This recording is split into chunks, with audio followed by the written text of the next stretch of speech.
Dahil nga magsa-summer na, magnenegosyo tayo. Maliit.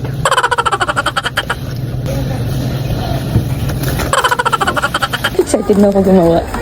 Andito lang din naman tayo sa bahay. I-try natin. Why not coconut, peanut butter? So, mag-i-invest ka talaga kapag gusto mong magnegosyo, diba? For last year summer, ang binenta ko naman is halo-halo. Kakaroon natin ang pagnenegosyo. Naku po, violet din.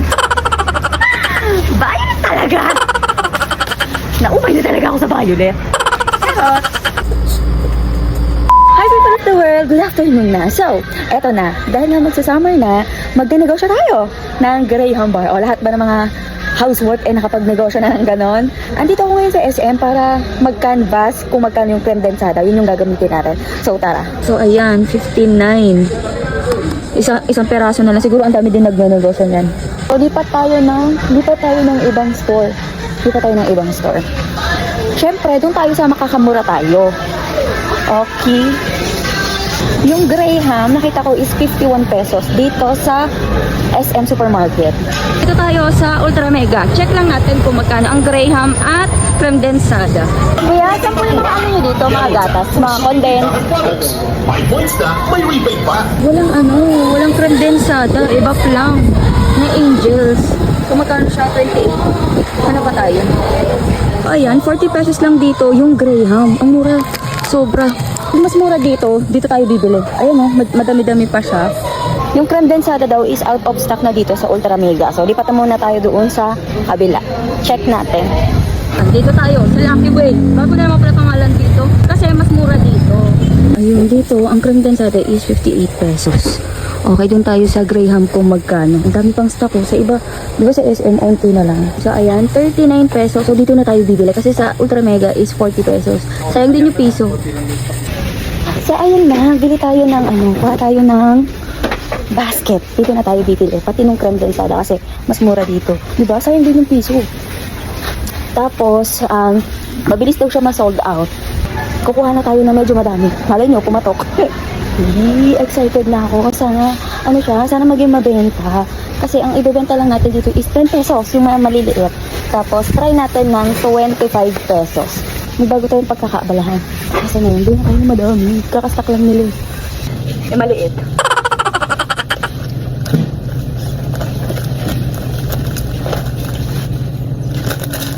Kumuha na ako ng 10 pieces na ganito. In case. Kasi mabilis nga daw siya maupos. At sana hindi siya durog-durog. Ay, ito durog. Wait lang, palitan.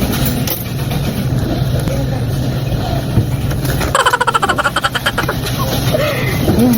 Wala siyang durog. Nakakapa naman. Ay, nakakilala sa atin. Ay, people of the world. Asan na yung gatas? Ayun.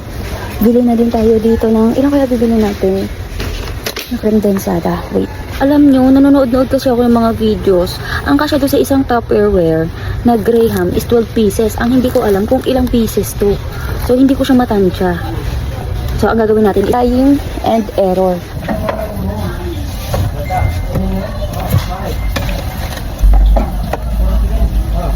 So, ang kinuha ko lang is 6 pieces.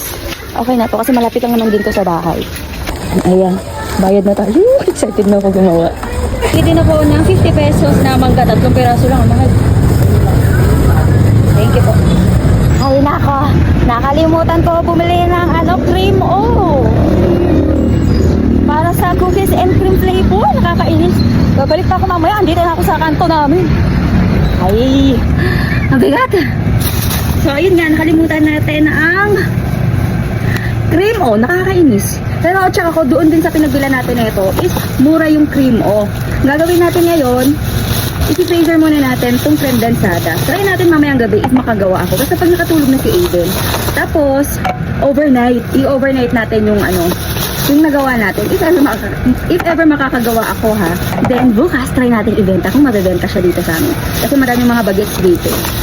So, kailangan tumigas muna tong mga creme densada. Kaya i-chill muna natin siya. Ayan, nalagay ko na sa freezer yung mga creme densada. Eto na nga. Sakto kasi nagsipagdatingan na yung mga in-order ko na gagamitin natin for Graham. Ito, buksan natin syempre. Ito yung Graham. Kasi may dumaan sa ano ko, may dumaan sa FYP ko. Ay, at yun nga, sobrang mabenta sa kanila ng Graham bar. Tapos, mura lang nila binibenta.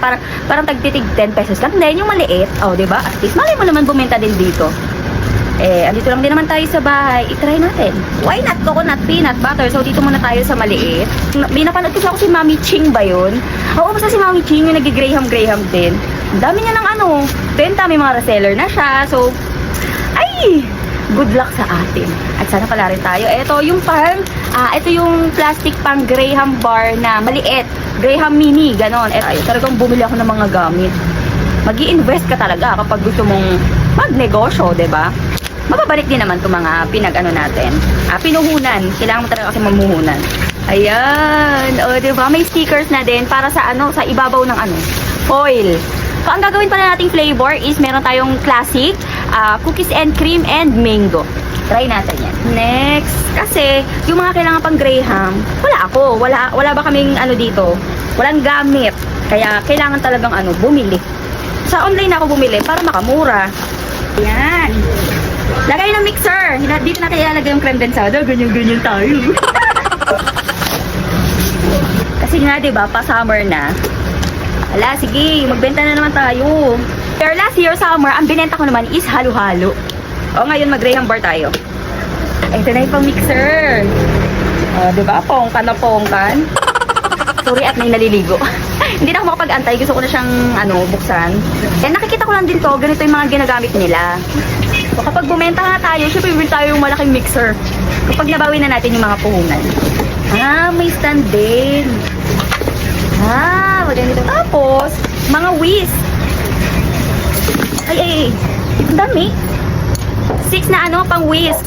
Tago muna natin sila. At mamaya tayo magkita ulit. Pagtulog na ang anak ko. Ngayon tulog pa si Aiden.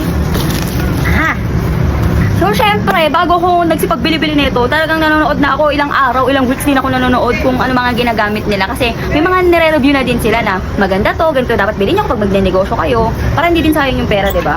Kasi may cutter na siya. Ay, tingnan natin. Ayun nga, may panghati na siya dito. Ito na ang last, ang Tupperware. Kaka-reveal natin ang pagne-negosyo. Naku po, violet din. Violet talaga! Naupay na talaga ako sa violet. Charot! Ayan. Ano na siya? Parang set na talaga siya na 3 pieces. Kaya ito na yung binili ko. Kasi yung mga nagnenegosyo na talaga ng Graham, may mga yellow basket sila. Di doon din ako bumibili.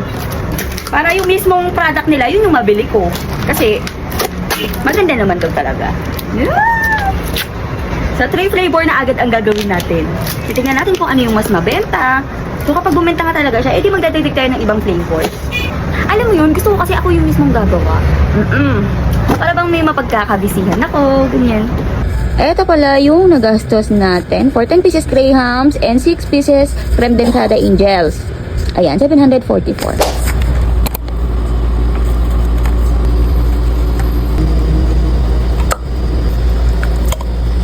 Simutin muna natin itong mga to. Tulog naman na yung mag-ama ko, so hindi siya masyado matamis.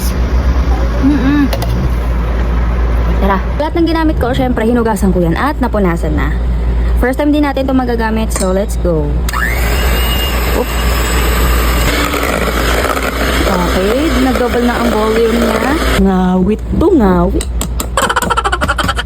Lagyan na natin siya. Lalahat ko to dito sa isang Tupperware. So, napanood ko lang din to ha. So, try natin kung kakapal siya. Grabe, nakakasatisfy. Ayan, classic is done. Okay, next naman natin is cookies and cream. Nilagyan ko na siya ng crackers habang nagbibit. See?